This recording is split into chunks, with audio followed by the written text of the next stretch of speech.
বসিরহাট লোকসভা কেন্দ্রে লোকসভা নির্বাচনের আগে বিধায়ক নওশাদ সিদ্দিকী তিনি বলেছিলেন, সেলফি তোলা এমপিকে আপনারা যদি রাখেন,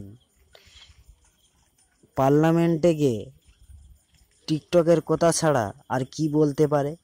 আপনারা আমার দলের আক্তার রহমান বিশ্বাসকে বিজয় করেন, সে আপনাদের হয়ে পার্লামেন্টে গিয়ে বলবে, আপনাদের চাওয়া পাওয়া নিয়ে বলবে। চলুন তাহলে দেখে আসি বসিরহাট লোকসভার ফলাফল।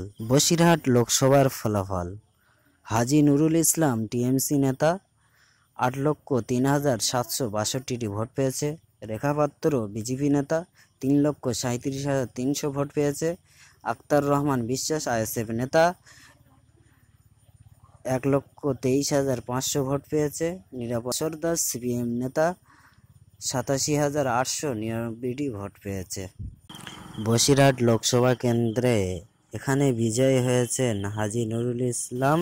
ভিডিওটি ভালো লাগলে লাইক, শেয়ার, কমেন্ট, সাবস্ক্রাইব করে পাশে থাকা বেল আইকনটি প্রেস করে পাশে থাকবেন পরবর্তী ভিডিও পাওয়ার জন্য।